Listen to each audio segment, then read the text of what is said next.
We're giving it just one more second for people to come back on if they would like to. Welcome to it. Welcome to it. We're going to be talking about conversion rights. Today's a pretty exciting thing. This is it's good to know when to use conversion rights and when not to use conversion rights. And I'm going to show you step by step what to go through for different carriers, how they all treat it differently, and so you can have like a little bit of an idea as to how to navigate this with each. I'm not going to show you every company, but I'm going to show you a little bit of what to look for when it comes to each company and what you want. A traditional term life insurance policy that we would think of would be a leveled product. Level term means that there's a period that the product is available that it is level. Okay. And the death benefit doesn't change and the price doesn't change during that term. Usually it'll be 10, 15, 20, 25, 30 years. So as things continue on, you have the ability to leverage basically policy for the length of time that you're going to select to have it. So if you have a problem so let's say you're earning income and you only have 10 years left of earning income, that level term can make up the difference of if you were to die in the meantime of before that policy runs up, right? Or before you earn the money that you're expecting to earn. And so as those things continue and they add on, then we would have the additional issues of what happens when that policy is over. What do we do now? And a lot of clients come to me and they don't understand. They're like, well, what are my options now? What can I do now that my policy is running up? Very, very often they ask too late. And most policies have the ability to convert that. Even worksite policies very often will allow you to convert those. You usually have to do it within a certain amount of time. They don't make it very easy because usually you're converting a policy because you're sick, right? And they'll make it out to be like an opportunity or something like that. And that can be a tool for you in dealing with clients, is to say, hey, look, you got to do something for your term insurance that's going to run out, right? What do you want to do? And I get a lot of clients that do call me at the end of their terms because they're like, hey, I got to know about what does this conversion thing mean? And I explain to them, the benefits, and we just have another opportunity to talk about what do they need for their coverage now? What do they need to continue on, But something that can happen is when you get a client who becomes particularly sick, they can get really, really overwhelmed by the fact that their coverage is going away. And they may want to make some of that coverage. And the way that they can do that is through what's called a now. Term life insurance policies will state what their conversion rate is. Most term policies do have some sort of conversion rate. Usually it's not the most desirable. Usually it's not into the most desirable product ever, but it can be a lifesaver for people that need it. I have a client that came to me and they were trying to purchase a policy, and the client had asthma and digestive issues, and like they're checking him out for all these things. He could barely breathe or what. And I started adding it all up. I'm like, boy, this is going to be a little bit pricey. I said, something I always go over is, do you have any other coverage? And they had said no. And I said, okay, and as we were going over all this, and I was talking about, the price, as we're starting to get into the price. I said, what? Actually, you asked me before if he has pre-existing or if he had any coverage from before. About 5 years ago, we got this term life insurance policy. And he was really helping. So he qualified for a really good rate. I said, okay. So I started running the rates, and then I went and took that policy, and I was appointed with that company. So I took the information from that policy and I quoted out they were going to let me convert into a guaranteed universal life policy to age 95 or something like that. Definitely solved the problem they were trying to fix. And I said to them, instead of getting this much more expensive policy because he's sicker, what we can do is we can take a chunk of this term life insurance policy, because you can convert a portion of it. You don't have to convert the whole amount. Usually they'll let you do what's called a partial. I'm going to convert part of this term life insurance policy into a guaranteed universal life policy. It's going to last until he's 90 or 95 or what, okay? That will be cheaper than going out and buying a brand new policy. And a brand new term, he's going to have it for longer, and it'll be, a little bit more conducive to your needs. And they're ecstatic, they happily got the policy, and we got it set up. Now, convertible to a whole life policy, even if health changes until the earlier of the 10th anniversary or anniversary, or the anniversary nearest the insured 75th birthday. This is a very, very common set of language for a convertibility clause inside of a policy. Now, if you buy a policy with a convertibility clause, this will actually be written into the policy. This is not like in the whatever the policy document says is what has to go. And so as long as that company is able to make the so if you have a convertible policy, if you have a policy that can be converted, then or if you want to know if your policy can be converted, if you're talking to a client that has an existing policy, you're going to ask them for their policy document, and then you're going to ask them to show you the convertibility. Let me see if I can bring one up here. Let me see if I can bring one up real quick, just so we can show you what we're looking at here several times, so I can tell you how they read. So what the clause is going to say is it's going to say, in order there'll be a heading that says convertibility. Okay. The heading for convertibility, and then under that it will describe what they need to do, how long they have the right to convert, and what product they can convert it. So some conversion clauses will say that what product it can be converted into has to be their conversion at the time. Some will say any permanent life insurance policy. It just depends on what that clause says, what that language says, and it can change over time. Meaning, you might have a policy that's 20 years old that company has changed so you can't ask that company for their current conversion. You want to look at the original document, the original policy, and you want to read on there what their conversion rates are according to the policy they signed. Unless that clause says that only the conversion products are available at the time of conversion, if it says any, then you can select any, right? Here is before you get too deep in this, let me go over the elements of conversion policy. Okay. So every conversion policy is going to have three things. It's going to have a statement that the policy is convertible. It's going to tell you what the time frame is of conversion. So you can see on this one, they say that their policy here is that you can convert until the earlier of the 10th anniversary date or the anniversary date nearest the insured 75th birthday. So either 10 years of the policy being open or nearest their 75th birthday, whatever comes from. Meaning, if somebody takes out, and sometimes they'll say the earlier and sometimes they'll say the later because they want to give you a little extra time, right? This one, if they take out a policy and they're 72, then they're not going to have a long conversion. They're not going to have their full 10 years because the anniversary nearest their 75th birthday is going to be the end of that conversion. They're only going to have a couple years left. So it's good to be proactive about if somebody does get sick. Their 10th anniversary is going to be obviously so if you're 50, then you have until you're about 60. That 10th year that policy is over. You have until then to make a change or to make a conversion if you want to make it. So first it's going to say whether or not the policy is. Secondly, it's going to say whether or not the policy, what the time frame is of quality, and it is always before the level term is up. I've never seen one that extends after somebody calls you and they're like, yeah, price started going up on my policy, I want to see what I can do. Conversion is not going to be an option. Generally, if somebody's over the age of 75, conversion is generally not going to be an option. It's very, very common that they're going to limit it to age. A couple companies will say if you take the policy out later in life, they'll give you like up to an extra 5 years from whenever you take out the policy. So that way, if you got a policy a little bit later on, you could, but that's a tough spot. And have people call you at age 77 and say, I want to convert this policy because I'm sick. You just have to look at that's very rare that you'd be able to convert at that age. The final thing is what product can you convert in. So those are the three things. Whether or not it's convertible, what the time frame is of conversion, and then what product can you convert into. And so usually it's going to say, this one just says to a whole life policy. Some of them are going to say any product, like I said before. Some of them are going to say any permanent policy. Some of them are going to say any available conversion products, because some companies do run specific products just for conversions because they don't have to be as competitive because, it's what you go into. Right?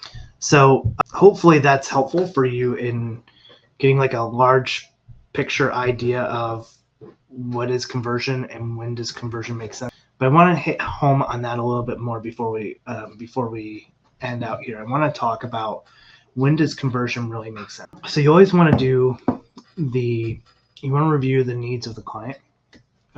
And when I started out in this business, I exclusively sold term. It can be very often that somebody comes to you and they say, hey, I do want to get a permanent policy. I just can't afford it right now.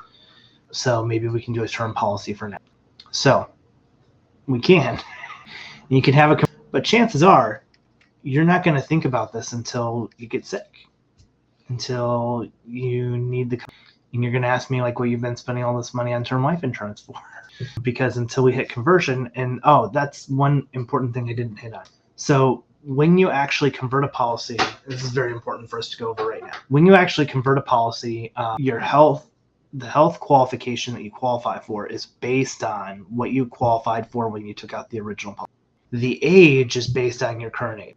For example, let's say you qualify for a 15-year term life insurance policy at age 50.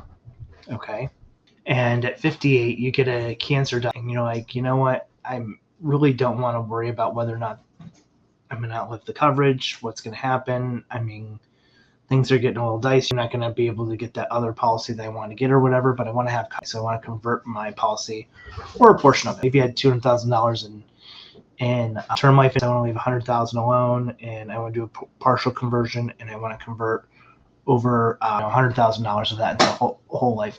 And let's say you decide to do that at 50.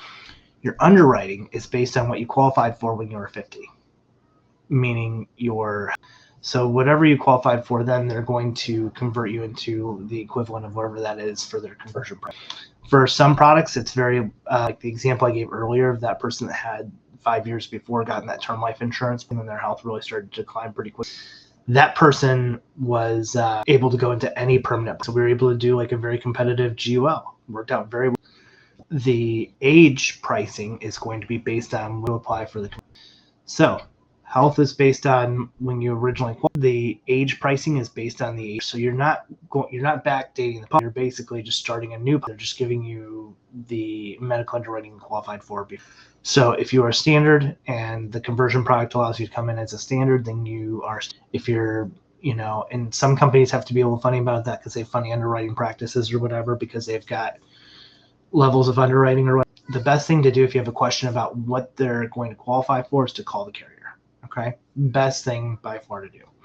So your health is based on when you originally qualified for the policy. Your actual age is based on when you apply for the company. Okay. Beat that to death. So we went over what a conversion, what is a conversion, what does it look like inside of a policy? How do we articulate what a conversion rate is to a client? And then we went over how does the underwriting actually look?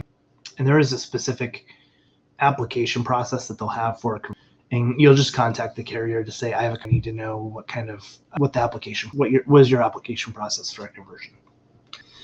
And very often they'll have you fill out like a regular application, or they'll have like a conversion application, a short form conversion app, where you put down the existing policy. And very often they'll take off whatever they paid you for the original premium when you go to do the conversion. So if the conversion commission is, let's say, 50%, and they paid you $100 to write a term policy, now the permanent policy you're going to be moving them into is $400.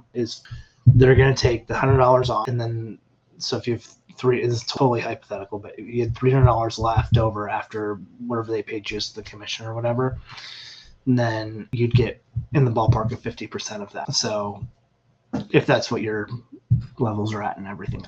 So generally it's going to be about half, and generally they're going to take off any commission they paid you on the term. Or it could even be that they paid somebody else for this. It's just funny. I don't know. It's a little weird. Just don't expect to get all of your money if you go into that. Which leads me into my final point. My final point is conversion is not right for everyone. Just because somebody can convert a policy doesn't mean that they should. And there's two factors that would really come into that to decide whether or not a person should convert their policy or not. One, can that person realistically, will they qualify for a better rate or a better product if they don't convert? Now, if somebody comes to you and they want an IUL and they have this existing term life insurance policy that we have with Prosperity, and they are within their conversion, you don't have to say to them, well, you have to convert this policy because you don't have to do anything you don't want to, right?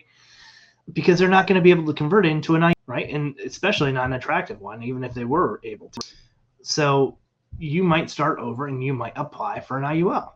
In the back of your mind, you'll leave open the idea that, like, look, if this goes off the rails and this becomes an issue and turns into a problem, then I don't have to come back and revisit that, right? Like, or I can come back and I can revisit this secondary option we have of converting the policy, right? We might even convert the policy if we're waiting for it's going to be, we're right on a timeline, just to ensure that they have coverage, right, before they get approved for any other coverage we might be applying for. But just because somebody can convert doesn't mean that they always should, okay? You want to hear what their needs are. Now, if somebody has and I'll give you an example, right? I had a client who came to me who was very sick. He had a term life insurance policy that was approved at a very good rate, and he was within his conversion rate. And I said to him, I can quote you a brand new policy, but you're going to pay a significant price because you're not. I said, let me call the company on the policy that you have existing right now. So it was a company I wasn't doing business with. I actually had to track down the company that bought the company because it was one of those kinds of situations where his policy had been sold to a different company because that company went on business for money. And so I found him, called the new company, and I said, hey, I've got this policy. It's got conversion rights on it. You know, can I still do that? I gave the sales rep, the broker sales rep, and I said, I just want to see if he can convert, and if he can, what he can convert. And then I told them what our goal was. He wants a 20-year term, but I know that we can't convert into another term. Can you just give me something that has at least 20 years of guarantees built into it?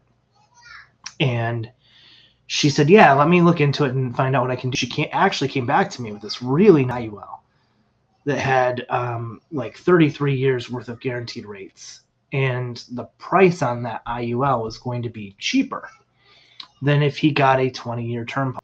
And so I went back to this client. And I'm like, this is going to be so good for you. I got to get a contract with the kid. I got to sign some paperwork and stuff, but I'll get that side of it done. I'm going to show you what the sales rep came up with. This is a dynamite option for you. It's sometimes there's situations that pop up that are really, that was a great one. I mean, I have had clients call me after the fact kicking themselves and they're like, Zach, I can't believe I didn't take that option when it was available, right? Happens all the time. Again, I deal with enough people that I get phone calls. I had a guy call me because I quoted a price. He didn't like the price. It's like, I'm going to think about it. I'm like, all right, whatever. Came back to me, called me on a week. Asked me to call him on Monday morning, call him back on Monday morning. He's like, Zach, I just threw a blood clot. I'm like, well, your price is no longer any good. He's like, well, what can I get? Guaranteed issue, right? Why? Because you threw a blood clot. You got to give it some time. We got to find out why you threw a blood clot. At that point, this was like a second blood clot that he had. And so I said, you have multiples now. So it's not just a simple, like, something weird happened. There's something going on inside. It's going to take years for that to, like, settle down for an insurance company to feel comfortable to insure you. So I get people that call me with regret all the time. The best thing we can do is really take our time, help understand the need, and present things in a way that are going to help them make the right. Our job is to help people make the right decision. You're not going to get what you really desired out of this, ultimately out of this, you know. You have to be careful that you're listening to their needs and you're explaining them in a way that's not getting in the way of the sun. All right. So first of all, make sure conversion is the right thing to do, because a new policy may be the right thing to do. The converted policy may not even meet their needs. If they're at a spot where the converted policy is either their only choice, right? Because even if somebody gets diagnosed with cancer, they can still convert a policy as long as they're within their conversion rate. That may be their only choice. They may do it for a limited amount of time, right? So either they're going to do that, or they're going to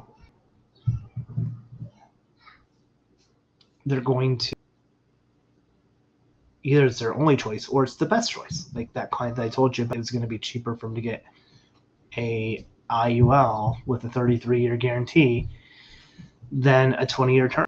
And you just explain that reasoning behind it. We can do this. Something I've learned is if somebody's weirded out by something, go through the application. It's better that the client walks away with coverage than for them to walk away with you being right without coverage, right? You can argue with people until you're blue in the face trying to argue your point with them. But if they come to you for a product and they want a product, at the end of the day, as long as there's nothing wrong with it, sell the product. Get them the product. They're going to want the product. So get that taken care of. Take your time. Don't get too excitable about it. Don't get overwhelmed. When it comes to the actual, if you have a question about like a specific conversion, call the company and verify the details. Hey, I did that in my first few, and I still do that before I quote a product. I say, I think this might be a good option for us based on this, from what I understand that a conversion, but I want to reach out to the company and I want to verify with the information that they have with your policy, what your conversion rights are and whether or not it makes sense for us to go ahead and go through with this. So I will sometimes take my time with them, go through, help them understand. We can do this, and this. Let's take a look and see what we can get you qualified for. So really take your time, go through, reach out to if it's ambiguous or you're not sure what a conversion product is. It does you zero good to learn on your own what a conversion product is. If you don't know how to quote a conversion, now I know how to quote a conversion product. I've just done this a lot. I know how to find a conversion product and I know how to quote it and I know how to send it out and stuff. But that's not really the best use of your time if you run into one conversion, right? Especially if it's going to take you hours to do. Explain to the client, set up a follow-up meeting with the client. Explain to them, I want to reach out to I want to explain to the carrier what's going on and just get an offer from them so you can understand what your conversion rates on this policy are, okay? And then you can contact them, ask them for they'll send you an illustration with all the details and you'll be good to go with your, and then you have information that you can share with that. You have information that you can go. And I don't have any questions. If you do have a question, go ahead and pop it in. I'm right towards the end of what I'm going to be talking about. This is something that you'll be able to find on all your term policies. My encouragement for you too is do not go find all of the, you don't need to be shopping convert, because really at the end of the day, sell somebody a product for what they need, right? If somebody comes to you looking for permanent coverage and you sell them a term life insurance policy with a conversion period, they didn't really get what they came for, right? Now, I want to talk about that real quick. What if a client is walking away something different than they came for? You have to have a plan in mind of how you're going to resolve their need, right? And very often the likelihood is if somebody wants to buy something from you this week and you can't deliver it to them this week, they don't want to buy it next week, right? So you need to strike while the iron's hot, while they're thinking about it, while they really care about it, before something has changed and something has happened. So don't let that stuff drag on. Don't let that continue on. Don't let that become more of an issue, because it's just going to drag everything else out of you, drive you nuts, right? So wrapping up, conversion is term life to permanent whole life, or not necessarily whole life, but to permanent coverage of something. The carrier defines what the conversion process is like. Inside the person's state will tell them what their conversion rights with the product and timeline in the policy, not the current company's current conversion policy, the policy that was in their policy when it was okay. So you got to pull their original policy. If they don't have it, again, you call the insurance company. I will usually go to like a sales desk for the company to run if I want an illustration of what it looks like for them to go into a new product. Okay. Make sure, rehashing again, make sure that the conversion product that you're pitching makes sense for that. Make sure that running a new policy is not a better option. Sometimes that happens. For example, like I talked about, this one goes into a whole life. Somebody wants an IUL for retirement and they're go for it, right? A brand new policy, that's more fitting for what they need. This is not helping, right? Somebody calls you with cancer and they're like, I want a, and you're like, well, it only converts into a whole life. You need to have the conversation with them. You can't, your only option right now is to convert your existing, and the only option that makes any sense is to convert your existing policy if you want permanent coverage. Let's go ahead and do that so we retain your right. And then if you recover, you beat the cancer 5, 6, 7, 10 years out, whenever you're allowed to reapply for coverage, we can revisit at that time. But in the meantime, you will have and so that's really it. It doesn't get too much more difficult than that. Just understand what it's going to look like, and the carriers will help you through it. That's the biggest thing, is don't try to do this all.